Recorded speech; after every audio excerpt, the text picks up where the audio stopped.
Stanley from Herr Chevrolet with my son Max Stanley, who's filming and he'll be participating in our video today. We're here to talk about our car, the Chevy Bolt. And yes, it is our car. We decided to get one of these last winter, and we're going to tell you all the things we like about the car and what our history is with cars in this video. We're going to take you on a ride and have a little bit of fun with the car this morning. First of all, I just want to talk about, you see my car is in the driveway. Max is standing in the garage. It never gets parked in the garage. Customers always ask me, well, how can I charge it outside?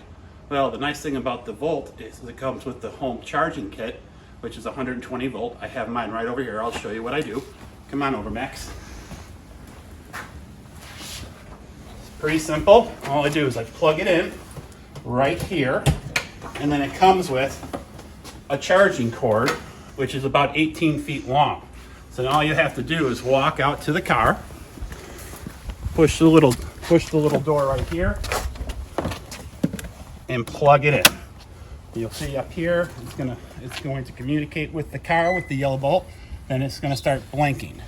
If you notice the charges, like how it's going to start blinking, 1, 2, 3, 1, 2, 3, it's going to start letting you know how much charge you actually have. If it's like one blink, then goes right, it's only 15 to 25%. 2 blinks, it's going to be about 50%. 3 blinks, 75 to 100. And when it's solid green, it's going to be 100% charged. So it's kind of a nice visual clue that you have that. The other nice thing too is when you have your car plugged into your house, your wall socket, you can precondition the car, aka remote start the vehicle, with using the energy from your home instead of using the energy from the batteries.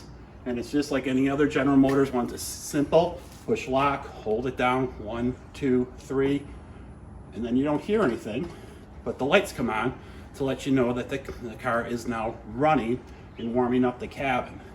Right now we're in Buffalo in late October, and it's somewhere in probably the mid to upper 30s. So it's also, I'll show you inside later, you can set it so in your climate settings that it will turn on your heated seats and heated steering wheel if you have that in your vehicle. Ours is a Premier, which came with those features, which we think is a must-have if you live in a northern climate. And you also notice that you don't hear anything when you started the car. So if you're leaving for work really early, like my wife carpools and she takes this car every other week, she's not waking up the neighbors. As my son Max, hey Max, can you start your car real quick? This will be fun. Max has a Chevy SS circa 2014, and people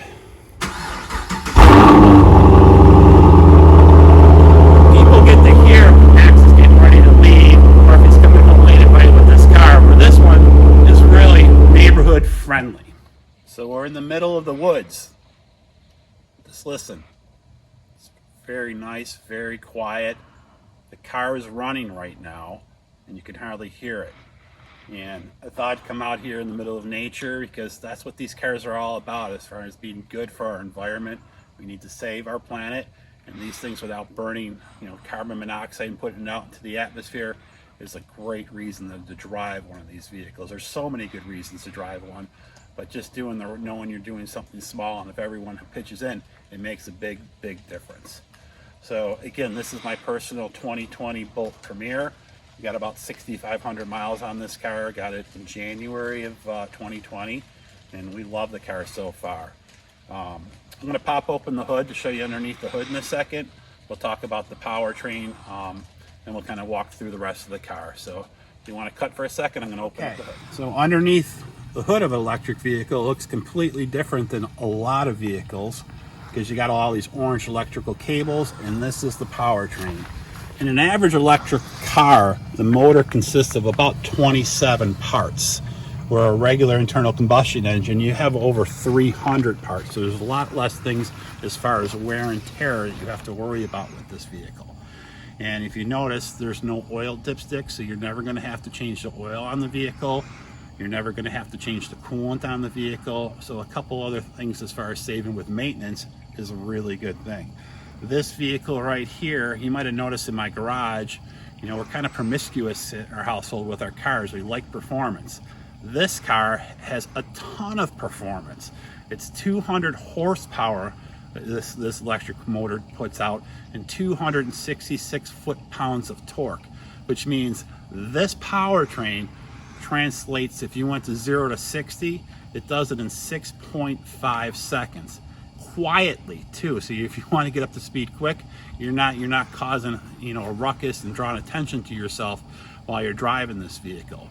In fact, if you look at our whole lineup at Chevrolet, there's only 2 cars that we currently sell that have a faster 0 to 60 time. I'm sure most people would realize the Corvette, and then it's the Camaro, and then it's the Bolt as far as quick times.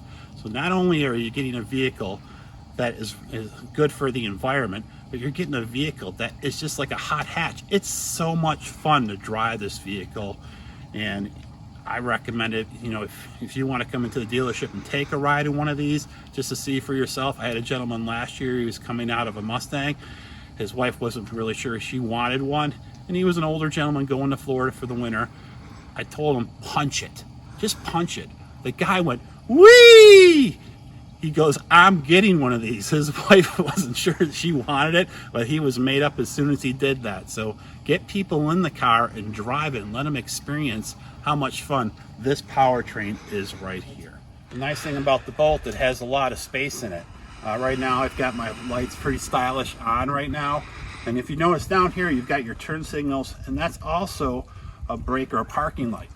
But this is kind of cool. When you open up the hatch, the lights go off and they magically transfer down there. It's a federal regulation. If it's a moving hatch, you can't have the only brake lights here up in the air, or if you had something hanging out the back, if you're pulling something, you need those. So that was kind of a cool little thing with the vehicle. Inside here, mine is Premier. So there's actually a panel that comes with. I took it off because I like having the taller space, but you can have different levels as far as the floor goes. And there's a lot of room. If you put all these seats down, it's about 56 cubic feet of space, about 19. I've never been let down with the space. I'm a skier. I can get my skis, boots, poles, all my gear inside here. I showed you I had the Great Dane inside here earlier. It's a very easy to live with car as far as the amount of space, size. I'm 6'1". It's a very, if you come around here, you see just how from here to here, how tall this car is. Tons of room inside here. Great visibility because of the tall roof line on the vehicle. And one little interesting fact that I've learned on this vehicle, if you come up here in New York State, if you look at, like, I've got my registration up here, this is not considered a car. It's listed as an SUV. So if you're showing one of these, you can say our best, most fuel efficient SUV is actually our electric Bolt, because that is what it's classified as. It's not classified as a car. All right, so we took a ride outside of Buffalo. We're about 20 miles, 19 miles, I think the sign says, outside of Buffalo. And what I want to demonstrate here is the regenerative braking, and how you can capture the lost energy and actually gain some range. I don't know if you can see the sign over here. It says we're going to be going down a hill for a quarter mile. So I'm going to demonstrate in a couple different ways how you recapture energy and show you in a tangible way on the display how much you actually do gain going down a quarter mile on a grade. Now, what is regenerative braking? How does it work? Well, basically, all electric vehicles, the motors have magnets in them. And when you are going slow, just rolling the wheels, or if you are braking the vehicle, it's using those magnets that kind of go in reverse to capture that energy and put it back into the battery pack. So this is the shifter that's in the Chevy Bolt. It's pretty cool. I like it a lot. It's, you know, it's a little different. It always goes back to the middle position when you do it. But you see you got the push for park. Reverse, you have to push the button here, go up and over to the left. Drive, you just go down. But there's another mode in this, which is kind of cool. It's a secret hidden mode. So if I'm going to put my foot on the brake and I'm going to put the car into drive just by going down, then you see L came up. And L is for the one pedal driving. That's basically when you push down on the throttle on the car, the vehicle will accelerate. But as soon as you let up, you're going to feel the regeneration take hold immediately, and it starts capturing that and slowing you right down. So we're going down the hill. Right now, my foot is not on the brake. I'm gonna use the paddle shifter to slow this vehicle down a little bit and see the regeneration going around, and you can see the energy captured on that screen. So I'm gonna let off of that, push down the throttle, and we're gonna continue down this hill. It's a pretty nice ride out here in the country, away from all the traffic in the city. So we're just going down. And now what I'm going to do, can you get the shifter, Max? I'm going to put it into L just by tapping it. And I have my foot off of it. And you can feel this car slowing. You can see the car slowing. And I'm on a pretty good incline, but it's still slowing the car down. And I'm capturing a lot of energy. It's almost, let's just let it go. You know, I'm on a good hill. People say, what happens when you do this? There's, again, nobody behind me. And it's pretty much going to stop the vehicle. Right there, I stopped. I'm going to put it back into drive and continue down my hill. But by doing that, I just captured a lot of energy just by rolling and having the vehicle go. So you can use that in everyday driving. A lot of people like using that on the highway. You know, you're just feathering it. It's just a new technique as far as driving. That's the thing with all these electric vehicles. It's still a car. It's just new habits that you're creating with driving the car. So I'm going to use the paddle. Again, I don't have my foot on the brake. And you can feel the car slow down, and I just got from 50 down to 35 pretty quickly by doing that. To the bottom of that quarter-mile hill, and I believe we were at 149 as far as the average mileage goes. So by doing that and just rolling, we were using a little throttle to try to maintain some speed, but we didn't really need to. By rolling, by using the regenerative paddle, and also by putting it into the L, the one pedal mode, we gained 4 miles of range just by going down that incline. And it was I have to be honest, it was a pretty good incline. We got some quick speed just by going off, so it was actually fun to do. But that's a real-world demonstration of how regeneration works and showing you tangibly what you get as far as extra range by doing that. All right, we're back at the dealership, and I want to talk about the 3 different charging levels you could have with the Bolt. I showed you earlier my home one, which comes with the vehicle. And one thing I don't know if I mentioned with that, you can go into the vehicle settings. It's defaulted for 8 amps, but if your house, if the wiring's sufficient enough, you can change it over to 12 amps, and that will charge it a little faster on your home charging station. That will give you, say if you plugged it in for like 12 hours, you're going to roughly see about another 20 miles of range. So when you're charging at home with that, you're charging between like 3 to 4 hours an hour as far as, or 3 to 4 miles an hour as far as range goes with it. Over here, this is what's called the level 2 charger. This is the majority of the chargers that you'll see around when you're traveling. The level 3 I'll talk about in a second, but we have them here. This is telling you it's complimentary here at Western. You can bring your vehicle and plug it in and charge. The level 2, when I plug it into the vehicle, this is roughly going to charge about 25 miles of range for every hour I plug it in. So if I was completely depleted, it would take about 9 to 10 hours to charge this, which if you had this in your house and you were driving the full range of the vehicle, you could live with that, and plug it in when you get home. The next morning when you leave, you'd have a fully charged vehicle. How do you know if your car has a level 2 or level 3? This outlet here, this is for a level 1 or a level 2 charger. A level 3, you have to flip this orange cap down to plug it in. So by plugging into a level 3, that's going to charge about 80% of that battery, depending on the wattage of it, in about an hour and a half.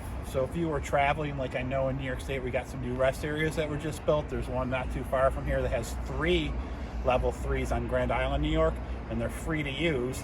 So if you were traveling and you drove 240 miles, find the nearest level 3, plug it in, take a break, get something to eat, come back later, you're going to have 180 miles charged for an hour and a half rest area stop. So it makes this car a car that you could actually commute and drive long distances for, because there's more and more of these level 3 chargers available. It's a great car. I would suggest when you get customers and they're not sure what they want, I would just say, hey, I want you to try something. Get out and drive the Chevy Bolt. You know, this is going to be kind of the future of our industry, and we were lucky that, you know, we had the Volt to start it off with for our customers. Now we're moving up to this. There's going to be a new, bigger Bolt available for 2021, so we're going to have that. So there's going to be more and more with this technology with batteries, which is fantastic, and more products that we're going to have. So I would say get out, drive it, embrace it. It's actually fantastic. There's probably not a better time to be a car buyer or selling cars in the history probably of Chevrolet with what we have to offer. So I want to thank you for your time today. I hope you enjoyed and learned a few cool tidbits about the Bolt and some of the things you can do with it.